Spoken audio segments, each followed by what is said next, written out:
Yo, what's up guys, Alf here, and today I'm going to be doing a full in-depth deck breakdown of the Mardu Aura's deck that I did a lot of work on in preparation for the Mythic Qualifier and was very close to running in that event as well. So if you haven't seen already, I've already done a full deck guide video with all the rounds of the gameplay from the Qualifier with the Sorin list that I ran. I still think that's the best deck in Historic right now, that's why I chose to run it in the Qualifier, but I did a ton of work on other decks in the run-up to the event as well, and this Mardu Aura's deck was my second choice, and actually I've made a few tweaks to this list since the Qualifier that could have even potentially pushed it over the edge to make it potentially better to run than the Sorin list. So this was a very close second place for me. And just so you know, over the next couple of weeks, there's at least 4 or 5 other deck lists that I was working on in preparation for the event that I think are really good, very interesting, but I didn't want to put out prior to the event because I was working within a testing team. So shouts out to Omri and Kapala and Greenwire and everyone else in that testing team. It was really cool to bounce ideas off.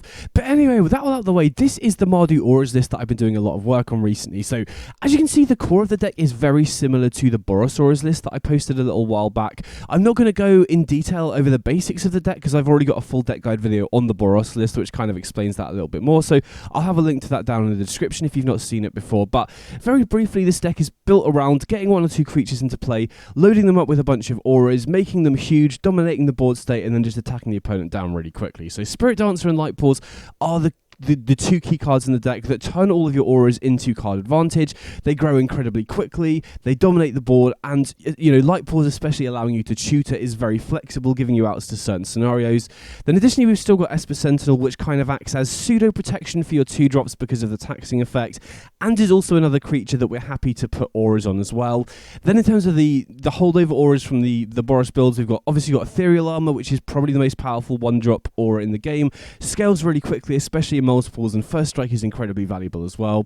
We've got Shard Mage's Rescue, which acts as both protection for your creatures and can be used proactively if we've got a Spirit Dancer or Light Pause and just need to keep going, if that makes sense. Then at the 2-drop slot, we've got Demonic Ruckus, which is really important because it gives us another thing to do on turn 1. We can obviously plot this on turn 1, and then this enables some pretty broken turn 2s where we can do stuff like cast Light Pause, put the Ruckus on it straight away, and then tutor up Sheltered by Ghost, which is incredibly powerful.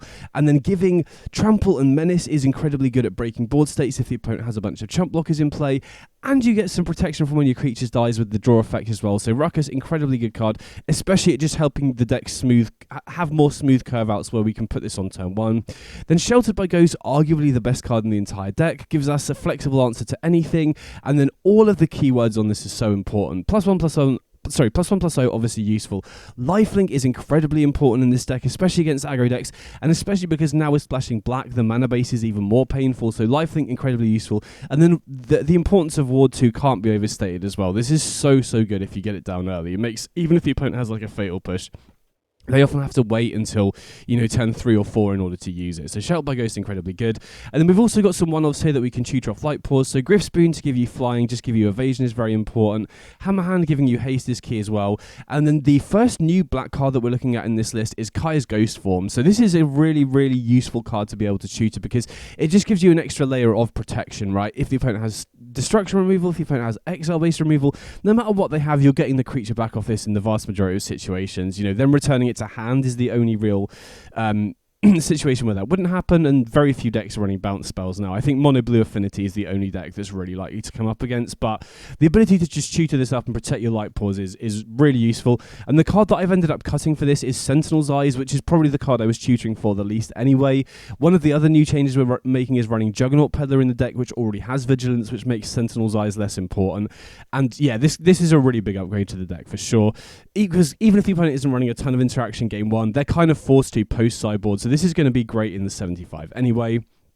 And then another new card that we're running while we're talking about it is Juggernaut Peddler. So this is in the kind of Amped Raptor Hushbringer slot. Now obviously Hushbringer is a really good main deck card now. It's really good against the Sacrifice decks. It's great against Devotion. It's good against Affinity. It's good against, the Orzhov Sorin deck as well. But I just think that Juggernaut Peddler is just a better game 1 card. There are a number of matchups where Hushbringer isn't that good, and especially against Flage decks like Jeskai Control or Boros Energy, Hushbringer can actually be a bit of a liability, especially if the opponent has Arena of Glory, whereas Juggernaut Peddler is just so good across the board game one. You know, as I've spoken about when I was talking about the Sorin deck earlier, I think that discard effects are very powerful right now. There's a lot of powerful fast combo decks. There's a lot of decks with good synergies that or decks that can go over the top of auras, potentially if they have an infinite combo. So having a creature that has a guaranteed discard effect stapled on, that also exiles, which is really good against Overlord of the Baelmerk, is just so valuable. Additionally, the creature has Vigilance, which is really useful to put auras on again. Now out of the 4 creatures that we're running, Peddler is probably the least good to put auras on, but it's still definitely good in situations where, you know, it's kind of low resources and you just need to start applying pressure. So,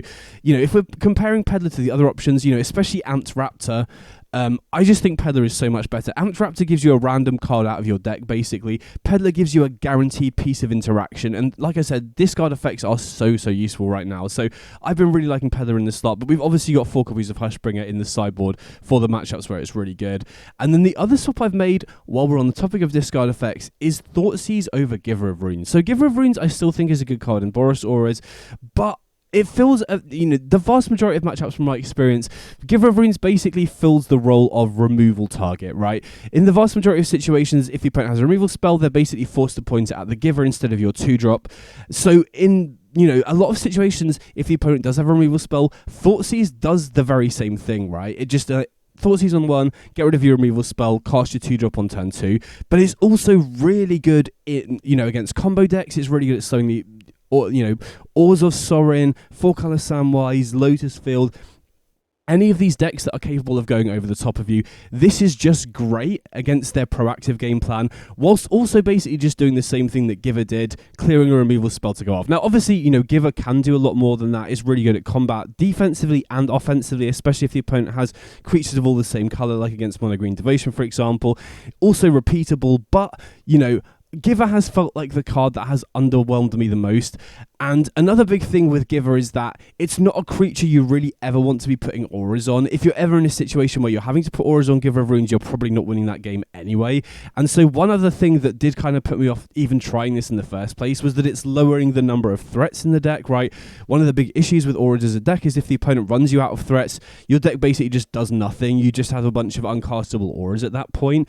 But Giver of Runes isn't really a card you ever want to be putting auras on. So replacing a threat with a sorcery here shouldn't really make too much of a difference. And like I said, it does a very similar thing, but just really improves your matchups against those infinite combo decks that can go over the top of you, and is just good across the board anyway, right? Thoughtseize is great even against the aggro decks a lot of the time. And now we have basically the same auras core, right? The power level is still there for sure, but now we just have 8 main deck discard effects. So we still have the powerful proactive game plan, but now we have 8 cards that work well with what we're doing that also slow the opponent down as well. So I really think that Mardu is the way to go with this deck now. I think these two are huge upgrades. I think Kai's Ghost Form is also a really nice upgrade to have. Now, the big downside is obviously in the mana base here. In order to run 3 colors, we do have to run a very painful mana base, but this deck is all about speed. We don't really care if we take 5 or 6 damage off our lands because we're usually applying pressure really quickly. We also have Sheltered by Ghost and Lurrus to gain some life back as well. So even though the mana base is more painful, I definitely think the Black Splash is worth it. And that's just in the main deck. We also get some really nice options in the sideboard as well. And then additionally, as always, we get Lurrus, which is a really important backstop in case the opponent does run us out of early threats. You know, gives us a way to play through that, you know, getting Lurrus into our hand, waiting until turn 5, then going Lurrus, get back our 2-drop that got killed, really forces the opponent to have, you know, 3 or 4 removal spells over the course of the game rather than just 1, which is huge.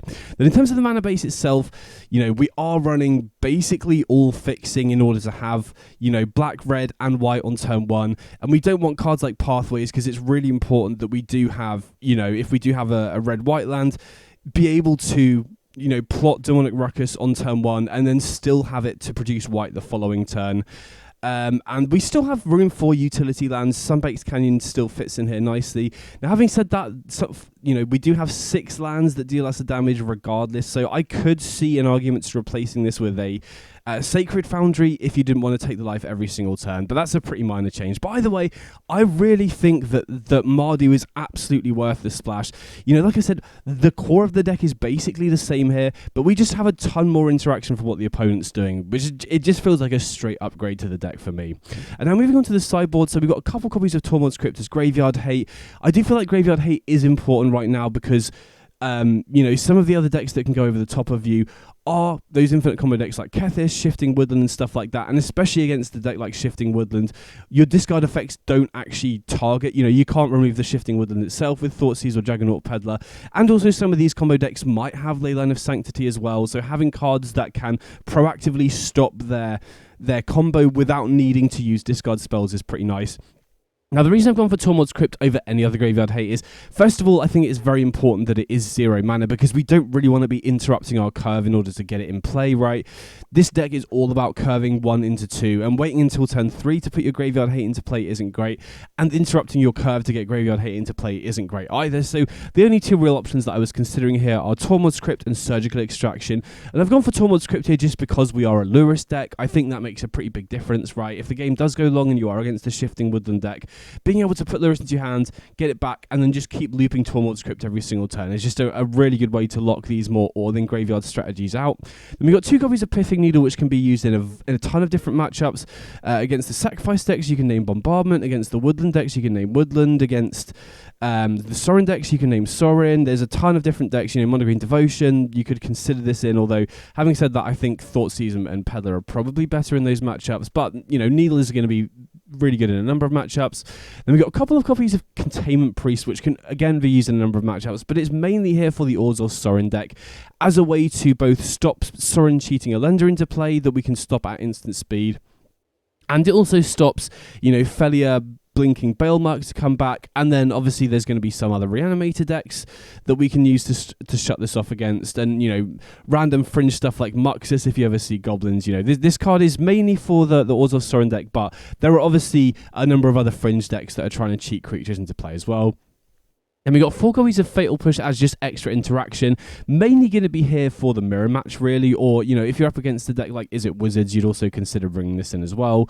Now, I do want to talk about Fragment Reality, because initially I did just have Fragment Reality in the sideboard, but the more I played with the deck, the more I realised that the mirror match was the only real matchup or Is It Wizards as well, were the only 2 real matchups where I actively wanted extra creature removal, and Fragment Reality is just pretty bad in the mirror compared to Fatal Push, right? Using Fragment on their 2-drop gives them an Esper Sentinel or a Giver of Runes, which isn't a particularly good trade. So because the mirror match and Wizards were the only real matchups where I wanted extra removal, I think Fatal Push is just the better option. And it's not like we need the Fragment to deal with other non-creature threats, because we already have the Sheltered by Ghosts in the main deck as well. So I've been liking Fatal Push. And then obviously we got Hushbringer here as well. Like I said, this was definitely a real consideration to be running in the main deck, and it is really good in a number of matchups. I always bring this in against the Sacrifice decks, Mono Green Devotion, Affinity if they were on Kappa Cannoneer. There's a ton of different decks that use ETBs and dying triggers that I'll always bring Hushbringer in against. But like I said, I do think that Peddler is just a better main deck card, and I also think, particularly with Thoughtseize in the main deck, having 8 of this effect is, it's better in multiples in a lot of ways, right? Thoughtseize into Juggernaut Peddler is a really punishing, first 2 turns for the opponent, no matter what deck they're on, especially if they're mulliganing. So I also feel like in the main deck, running more discard spells or discard effects together really it improves the effectiveness of it as well. So I've been liking Hushbringer in this sideboard. But obviously, you could consider running it in the main deck if the metagame shifts more towards the decks that Hushbringer is good against. So that's the deck overall. Nothing too crazy to talk about here, since it is kind of just a new variation of the Borosaurus list. But I do genuinely think the Black Splash is relatively free for how these new black cards improve the deck. And like I said, I do think those black cards really do improve the deck. Very little change to how the core of the deck works, but you now just have a ton of extra interaction, especially useful against the combo decks that can go bigger than you. So anyway, next up I've just got 5 matches that I was playing with the ladder so you guys can see it in action. If you've got any questions about the deck at all, definitely let me know in the comments, and I'll see you on the next one. Big up!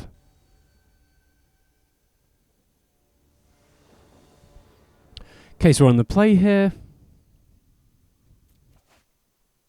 And yeah, this hand looks great, right? We can plot Demonic Ruckus on turn 1, and then we've got Peddler on turn 2 most likely, and then we can go Spirit Dancer into Ruckus, potentially into Shard Mage's Rescue or Ethereal Armor if we draw the 3rd land. So yeah, liking this hand a lot. A lot of good options. We've got some interaction here, which is always really big. You know, I felt like, you know, one of the big differences between this and Borosaurus is Borosaurus just felt way less.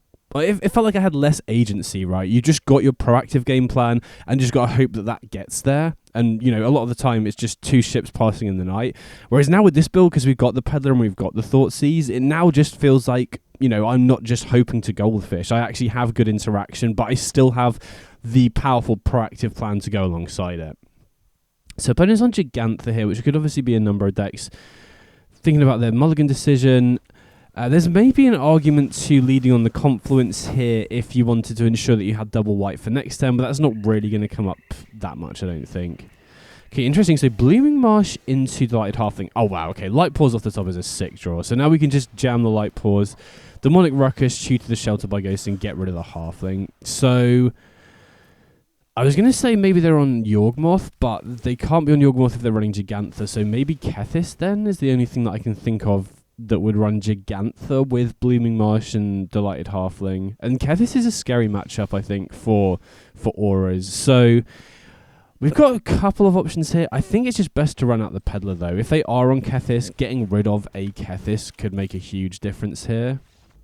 Okay, opponent scoops it up immediately. I think they were trying to concede before Peddler resolved, so I didn't get to see what they were on. But we kind of knew what they were on straight away anyway from what they curved out. So here we definitely want the Tornwood's Crypt, and I think we want the Pithy Needle as well. You know, Needle is slightly less effective if they're on Agatha's Soul Cauldron. And then I think I'm just going to cut the Thoughtseizes here. Thoughtseize is good against them, but I don't really think I want to be cutting anything else, right? One of the awkward things about moving to Mardu is that we can't afford to cut any threats now, right? If we're making room at the 1-drop slot, I usually want to be trimming Thoughtseize. Because now, without Giver of Runes, you know, like I said, I'm completely fine replacing Giver of Runes with Thoughtseize, because even in Boros, you never want to be putting auras onto the Giver of Runes, so that kind of doesn't act as a threat to put auras on. But you can't really afford to cut Peddler to make room for other stuff. You need to keep a high density of threats. So this looks good to me, right? We've got Sentinel on 1 into Spirit Dancer on 2, or if they play something that we need to answer, we can obviously go Sentinel into Sheltered by Ghost as well, which is completely fine. Obviously, we would rather put these on the Spirit Dancer because it grows so much quicker, but Triple Ethereal Armor is very nice here, especially with Spirit Dancer. Just got to hope the opponent doesn't have too crazy of a combo turn here. Okay, so they got Jace, Mox Amber. Okay, and they pay for it, that's fine. So here I think we just go for Sheltered by Ghost. I don't think jamming Core Spirit Dancer here really achieves that much, because now we've got our 3rd land, we can just go Spirit Dancer into Ethereal Armor next turn. I think getting rid of Jace here is going to be pretty big, because, you know, there's a number of cards they could cast, Malevolent Rumble being one of them, where they could just immediately flip the Jace. We don't really want to be letting them doing that. Also, exiling the Jace cuts them off mana from Mox Amber, which is pretty big. Wow, okay, another Sheltered by Ghost, interesting. So I think I'm just going to jam Core Spirit Dancer and Ethereal Armor, and I think I'm going to put the Ethereal Armor on the Sentinel here, just to ensure that if they do cast another non-creature, we guaranteed a card off this, and also we get in for more damage this turn as well, which is big.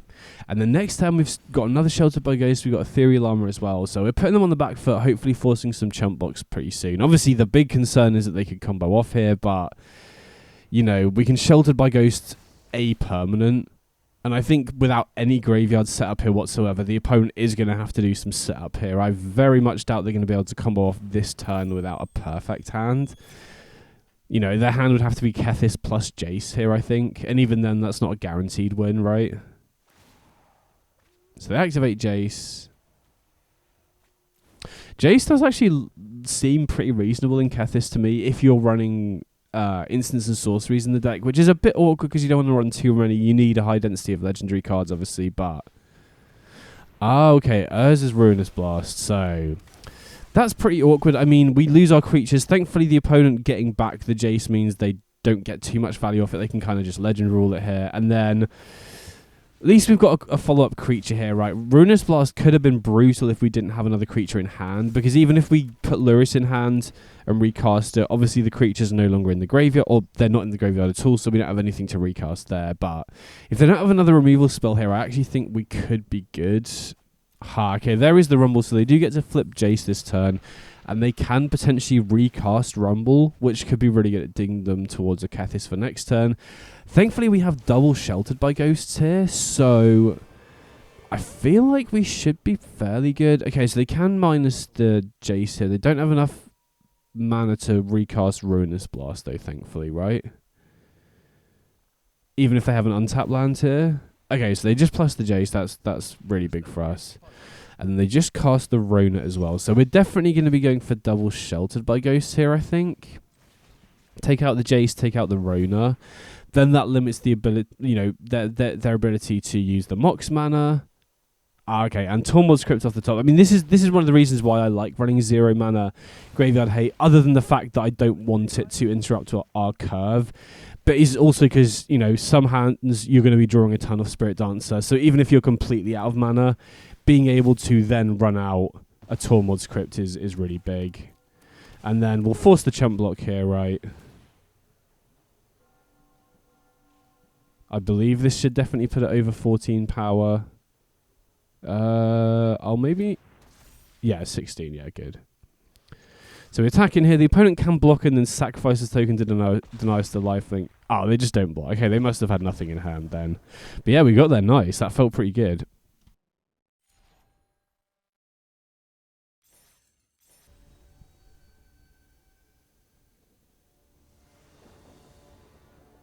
Okay, so we're going second here.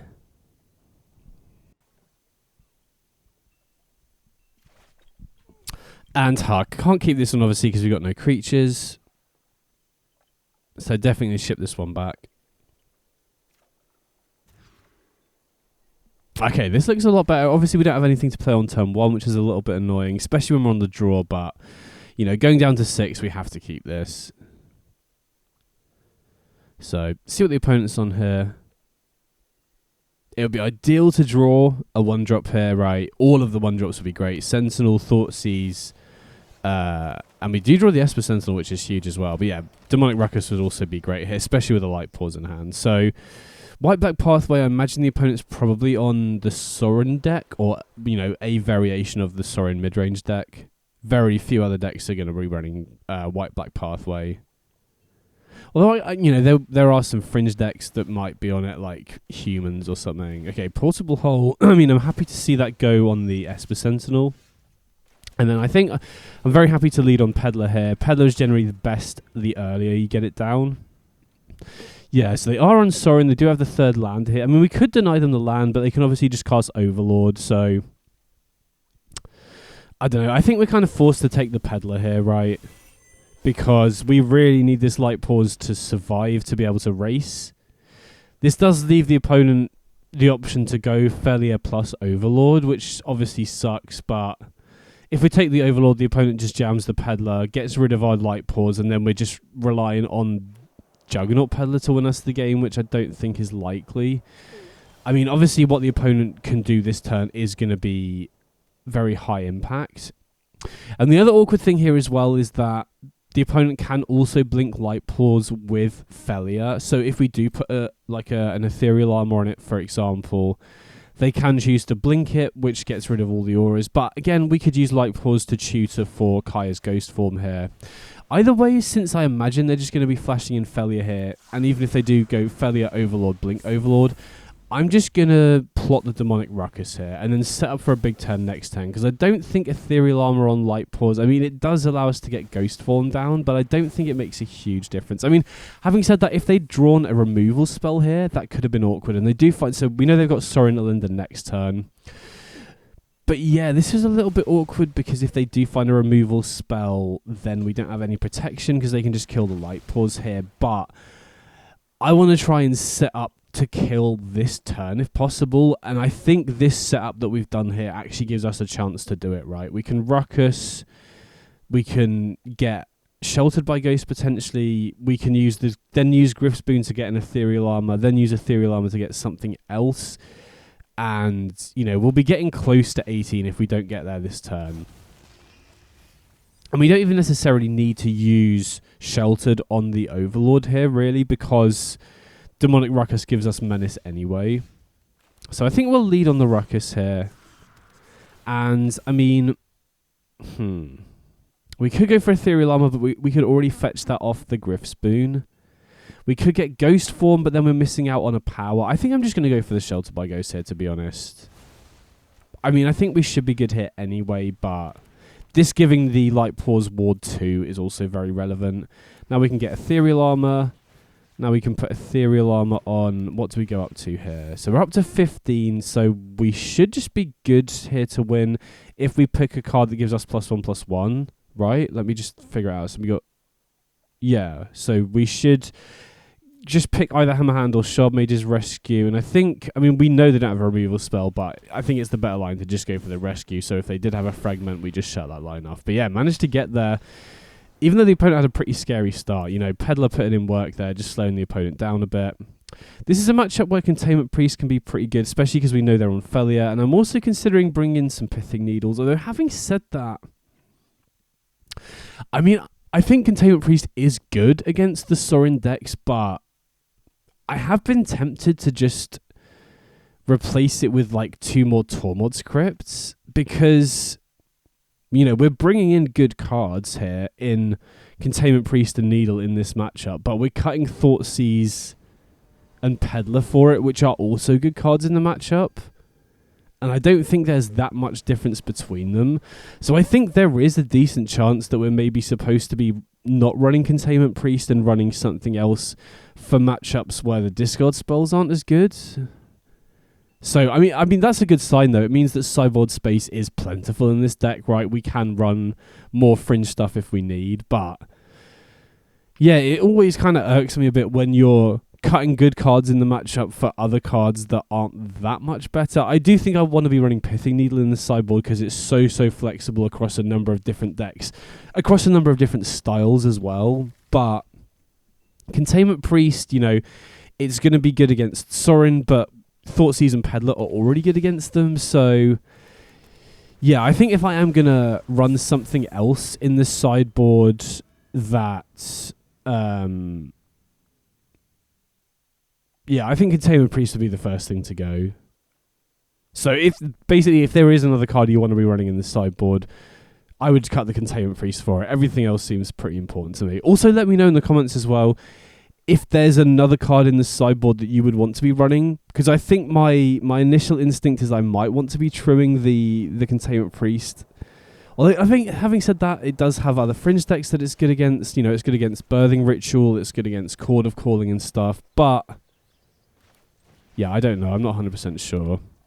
So here, I'm just going to run out the Light Pause. I'm not going to use the Demonic Ruckus on it, though. And see if the opponent... okay, so they have priority for something, but they didn't use a removal spell, which is interesting. Okay. Yeah, if I'd remembered Portable Hold, maybe I should have gone for the Spirit Dancer first, because the ability for... Light Pause to tutor Sheltered by Ghost off Demonic Ruckus could allow us to then answer Portable Hole and get back a Spirit Dancer if we lay on that instead. But I think my thought process for the Light Pause was it snowballs the game so quickly they kind of have to kill it here. But since we have doubles of the Spirit Dancer, maybe it was better to lead on that. I'm not 100% sure. And then I think Ghost Form is the more important card of the two to resolve here. So I think I'm going to lead on Ethereal Armor just to draw a card. But I presume the opponent will have an answer here from the way they're playing. Like, we know they have something at instant speed. Okay, so that's fine. That's not too bad. We still have a creature here. We still have the Kai's Ghost Form. We still have Sheltered by Ghost as well, which gives us an out to a Lender if they do manage to get that off.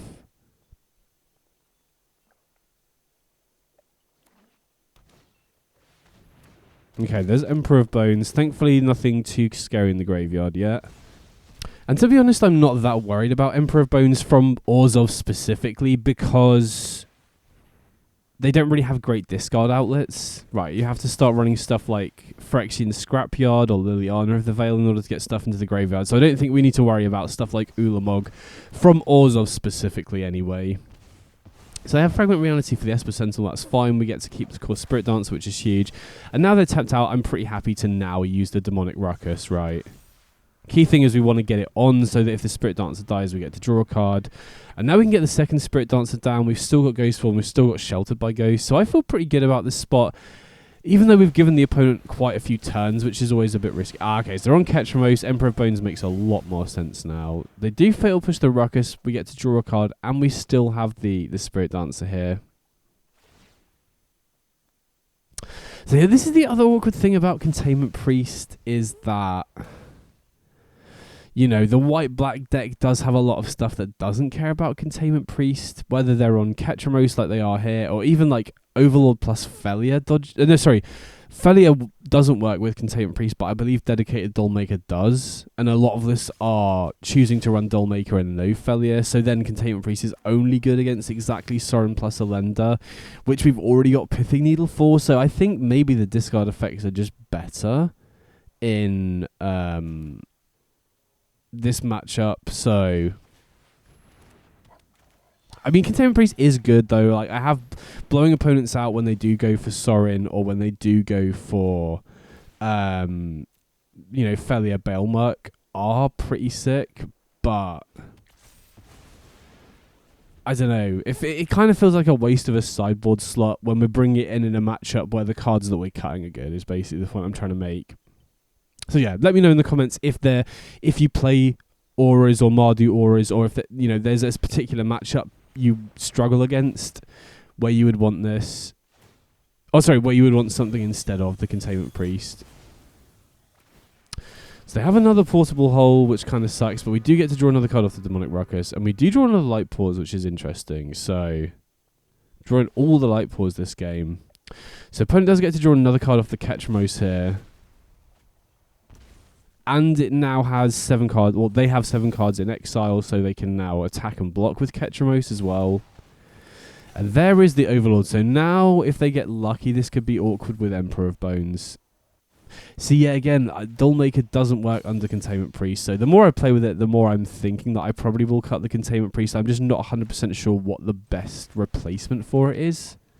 So here, I think, I don't know. I want to flash in, or have the ability to flash in the Containment Priest here. Just in case they go Sorin into Elenda, for example. So they've got Apparition. This again is going to draw them a card off Ketramose, which is annoying for sure. Let's see what else they do here. I mean, if Containment Priest stopped Dullmaker, then I would be a lot higher on it, but I don't think it does, right? It just makes a token rather than, you know, trying to cheat a creature back into play. So opponent attacks here. Obviously, we're not going to flash in the Containment Priest to block, because even if we did try and block the Emperor of Bones, they can adapt at instant speed. So, oh, wow, they choose not to play the Dullmaker, which is a bad sign for me, right? That must mean they have probably Vanishing Verse, if I had to guess. Interesting spot here. So I think we should lead on the Sentinel, right? Attacks their removal, then Light Pause, then Ghost Form.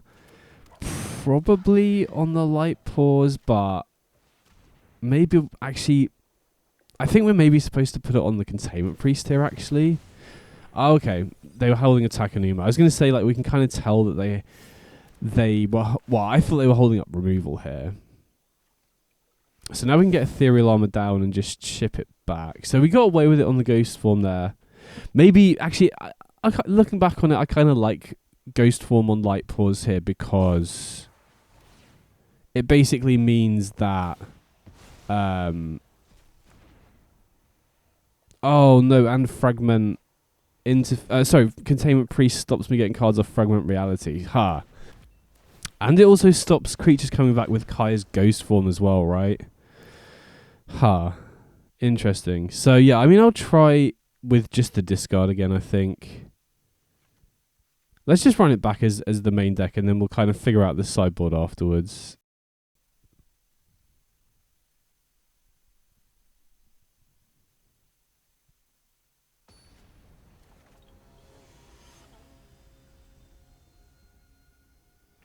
Okay, so going into game 3 here on the play is going to be huge. And nothing on turn 1, but I think we've got to keep this one, right? If we can protect this light pause, this should solo us the game. Drawing a third land here would be absolutely huge as well, because especially if the opponent does just keep holding mana open like they did last game, I really don't want to just jam light pause on 2. I would love to find a third land, wait until turn 3, and then light pause and Shard Mage's Rescue, which is what I'm going to go for here. You know, I don't just want to run it out into a piece of interaction here. What we're doing here is just forcing them to have 2 pieces of instant speed interaction.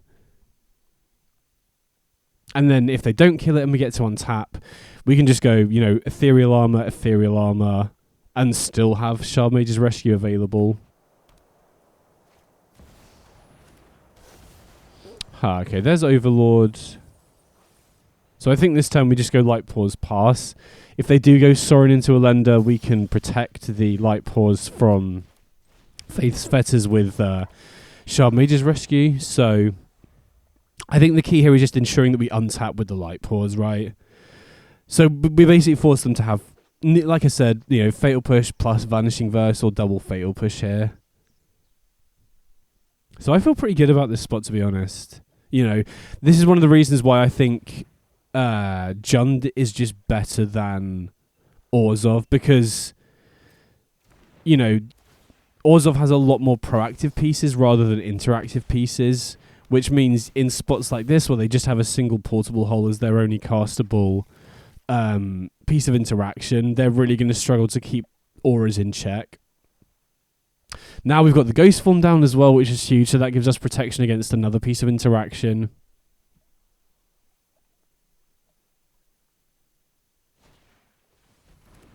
Okay, they do have another portable hole, so they can remove the Ghost Form, which is actually a pretty heads-up play.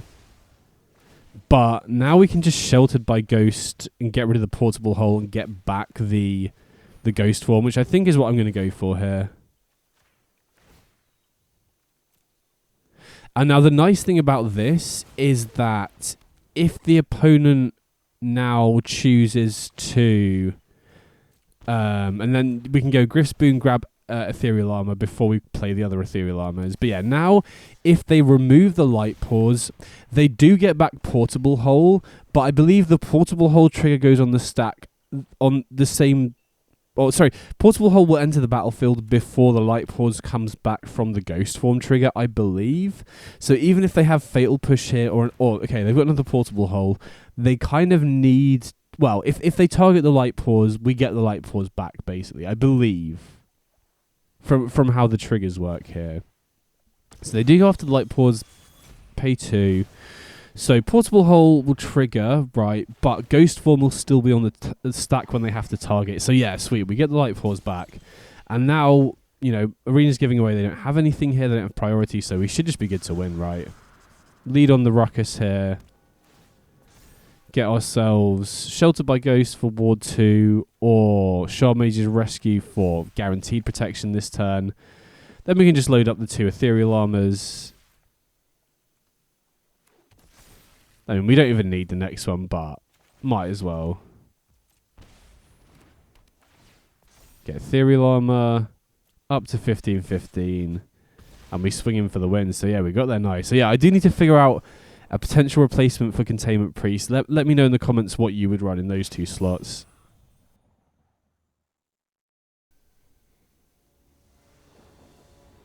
Okay, so we're on the play here, and if I could get a second land, that hand would be sick, but don't think we can afford to keep 1 landers. This one looks a lot better, though. Just trying to think what we want to put back here, though. I definitely want the Sentinel. Well, definitely want the Peddler, definitely want the Ruckus.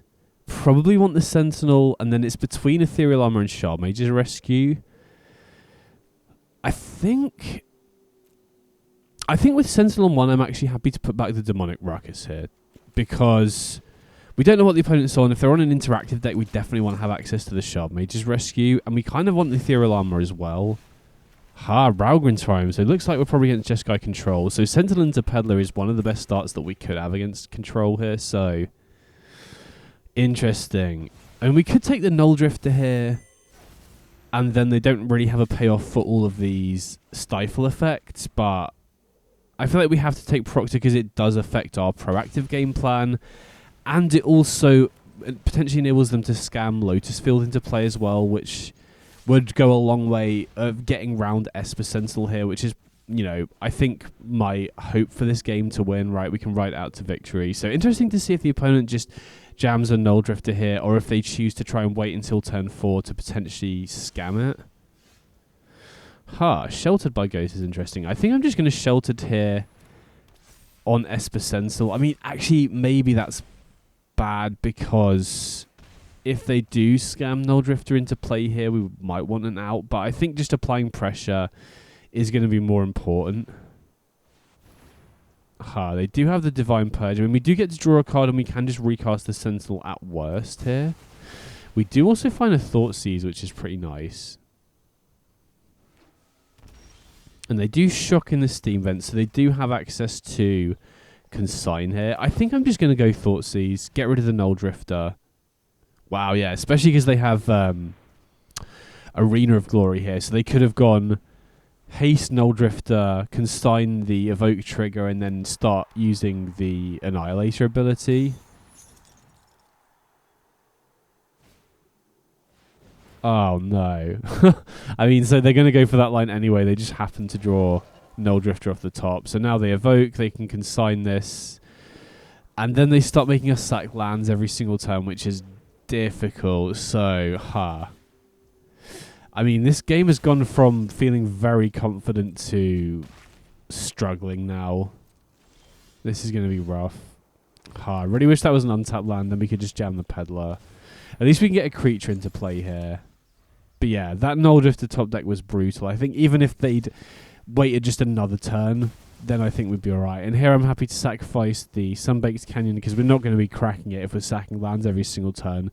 And we don't want to be taking unnecessary damage off it either, really. So now we're on the ropes, right? We're already on a 2-turn clock. I mean, we can Thoughtseize here and still not be dead on board, but then we would kind of need, you know, Ethereal Armor or something. Oh, wow. Okay, so I was hoping that they would have nothing else other than the Juggernaut. We kind of have to take Juggernaut here, because otherwise they can just Arena of Glory, haste it next turn, and then we're just dead to that. Here, since we know they don't have any removal, I'm happy to just jam the Shard Mage's Rescue and attack, and then hope to draw another aura off the top. But they have Orum's Chant, so presumably they'll just do that during upkeep. I mean, I guess my hope from now is they Orum's Chant upkeep, they don't pay for the Sentinel tax, and we happen to draw exactly Shard Mage's Rescue, and then we can cast it in response to the Orum's Chant. And yeah, if they hadn't drawn the Orum's Chant, I think we also have a decent chance here. But yeah, they should pay for the kicker. Yeah, they did. Sorry, for the Sentinel tax. So yeah, unfortunately don't get there, but we did get very close, and that game did kind of come down to one very good top deck, and then a follow-up good top deck as well. I feel like if they didn't draw Null Drifter that turn, we're probably in a good spot. And also, if they didn't have Orum's Chant, we have an out there as well. But either way, post-sideboard, we don't make any changes, because I think, you know, Thoughtseize Peddler is great in this matchup, and the rest of the deck, you can't really swap out too much, so bit annoying to have to go down to 6 here, but this is a pretty good 6, especially on the play, right? We've got Peddler on 2, which can get Strict Proctor to unlock the second Peddler if they have that. Oh, and they do. This is kind of the big dynamic in this specific build, is that Peddler is pretty awkward on the draw, because if they get Proctor out beforehand, it doesn't really do much. Same thing with Light Pause, because they can deny... Well, Proctor will deny the Light Pause trigger unless you pay 2. So now we can go for the second Peddler. Oh, they have Stifle. I was going to say if we didn't have a second Peddler, there's a chance that we take Purge here. But, I mean, the opponent might be forced to Purge this turn anyway. We've got 4 power in play. So there's a reasonable chance we just bait out the Divine Purge here. Anyway, obviously, it kind of sucks to lose both the creatures here. Okay, that's a huge draw though. So now we can go Light Paws, Hammer Hand, Ghost Form, and get haste as well. So that land off the top was clutch. So yeah, now we get the Ghost Form. So even if they Prismatic Ending the Light Paws, we get it back again. Another land would be pretty nice to start recasting these Peddlers though.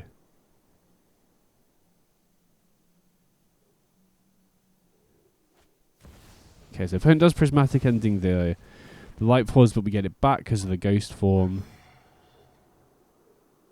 So hopefully this is a matchup where it really highlights how good discard effects can be in this deck. You know, I think this is a matchup that is one of your worst matchups with Boros, but you know, we're doing pretty well here for Mardu. So I think here we're going to go for Demonic Ruckus, even though we've got another one in hand, just because we at least get to draw a card here if the Light Paws dies, which is very important in this matchup.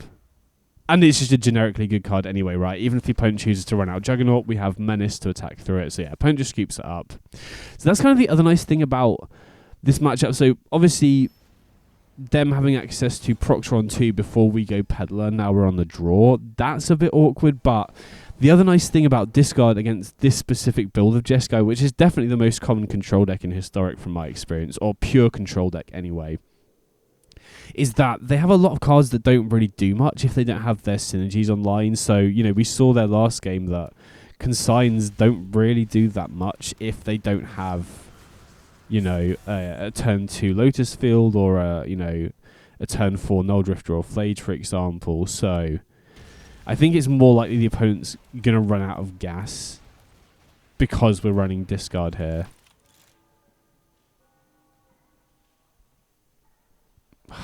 Okay, these are 3 cards that we want to be able to answer, but I think we've just got to take Flage. I mean, Temporary Lockdown is very, very good against us, but we do have Thoughtseize as a potential answer. I'm not going to use the Ruckus here because we've got Light Paws in hand. I want to use it on that if possible. So next time we can go Thoughtseize, Light Paws, Ruckus. Seems very good to me. Obviously, we want to try and use this Thoughtseize to get rid of the Lockdown. But yeah, the main reason I really wanted to take Flage specifically there was just because it exiles, right? We don't have to worry about it from the graveyard anymore. Now we can take the Lockdown. I mean, we could use the Thoughtseize now, but I think it's just more important to get the Ruckus in play here. And we could put Ruckus on Peddler instead, actually. Maybe that was a slight misplay, but I think we just want to get the Ghost Form in play again, get him for 2, and then we're off to the races. Next time we have another Thoughtseize in case they're holding up something. We also have Ethereal Armor to really start snowballing the game a bit quicker. Okay, so they go Juggernaut, presumably into Hushbringer here, which is fine. Interesting. So I think we're happy to use all of our mana here. I mean, we do take damage. You know, we take 5 damage this turn off our lands, and yeah, they didn't have anything in hand, but I think that was a risk worth taking, right? If they had a big follow-up like the One Ring or a Sweeper or something, I'd feel really stupid if I didn't Thoughtseize there. It does cost us life, but, you know, we're playing against a control deck. I mean, they do run Flage and stuff, so they do have decent reach, but I don't think we're too worried about it at this spot. So we put them down to 10. They're completely empty-handed. I mean, if they draw Flage off the top, we might be in trouble, but yeah, okay, opponent just scoops up. So hopefully that shows, you know, these sorts of matchups are so much better with black, with discard spells, with Ghost Form as well. Okay, sweet. So we're on the play here. And yeah, this hand's great. Sentinel on 1, Spirit Dancer on 2, potentially. Obviously, we've got Shard Mage's Rescue and Ghost Form as well if we want to protect the Esper Sentinel. Opponent's on Yorion. Interesting.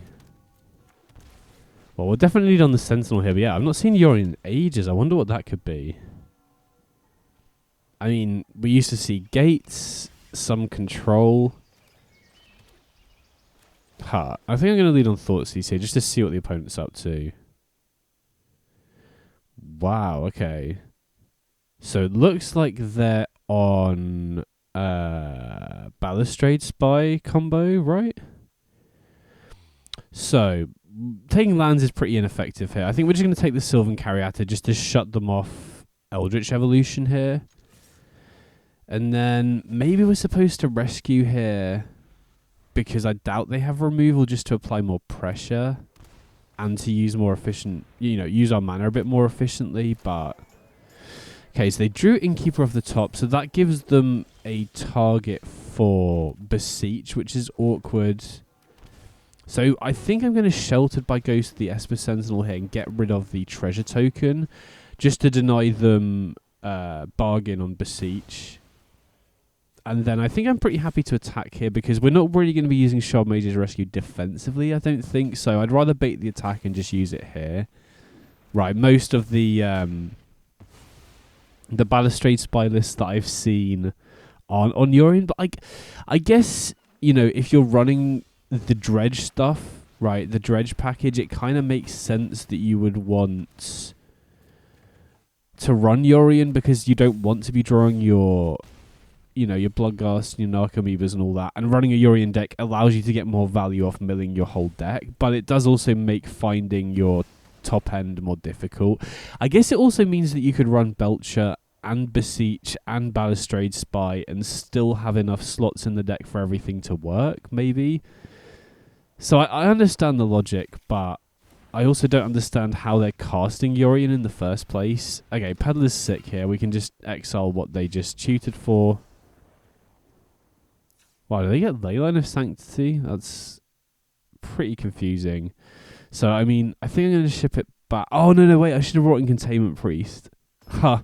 This is a matchup where Containment Priest is actually sick because it shuts off Eldritch Evolution, it shuts off Beseech if they tutor Balustrade Spy, and it also shuts off Narcomoebas, Bloodghast, Prized Amalgams. So, maybe if I can't think of a better card, maybe Containment Priest is worth keeping in because of decks like this, because of decks that run stuff like, Collected Company, Muxus. Obviously, they're not the most commonly played cards right now, but we'll see. If Sideboard Space isn't tight, I can see it being good in fringe matchups like this, basically. Okay, so I think we're going to lead on the Light Pause here. I think they're unlikely to have brought in much removal against us, and even if they have, they're a Yorion deck, so they're fairly unlikely to be able to draw it. But now we've got a pretty nice curve here where we can go Sheltered by Ghosts, the Leyline of Sanctity, which is really good if they have Beseech. And then we can also just go Thoughtseize Face. So if they do have a Balustrade Spy, for example, we can just shut it off. Then I think we'll get Demonic Ruckus because we can get Ethereal Armor off the Ghost form here. And there is the Balustrade Spy, so now we can get rid of that. We've got Lifelink as well, so we don't really have to worry about racing here. They could also Eldritch Evolution here, but they need another untapped green MDFC, which, especially in a Yorion deck, isn't likely. I guess, this, from the opponent's point of view, is probably the big issue with running Yorion here is that, or running an 80-card deck, rather, is that you're not going to draw your untapped MDFCs anywhere close to how much you'd want. And now we can just win this turn, which is huge. So we end up getting there, and hopefully this is another matchup that shows, this would be a difficult matchup with Boros Auras, but moving into black really helps to improve these sorts of matchups at very little cost deck building wise. Okay, so we're on the play here. And yeah, this hand looks great, right? We've either got Thoughtseize or Ruckus or Sentinel on 1, into Light Pause on 2. So, interesting what we want to lead on here. I think if we had knowledge of the opponent's deck, that would go a long way. But I think I'm just going to lead on Thoughtseize on 1, because there are a number of decks where getting their 1-drop would be big. If the opponent has a Thoughtseize, if we're up against Devotion and they have a Utopia Sprawl, for example. And the next turn, if we didn't want to expose the Light Pause here, we could just go Esper Sentinel into Plot Demonic Ruckus, which I quite like. Then we're taxing the Tainted Indulgence, which we know they have. We also have Hammerhand in hand here. So, okay, Juggernaut Peddler. So, this is an interesting turn. Generally, I prefer going for Peddler as early as possible, but I think this hand, our clock just increases so much here. If we go Light Pause, Hammerhand, or Demonic Ruckus. I'm going to Ruckus first on the Esper Sentinel here, just to see what the opponent does.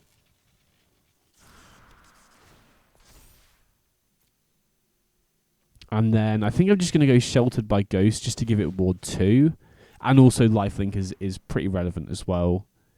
And then we can Hammer Hands, and I'm not sure we need Ghost Form because we have Ward 2 here, so I think I'm just going to get Ethereal Armor here and just start going phase. Right, we're getting in for 10 here. Okay, there's Tainted Indulgence, we get to draw a card.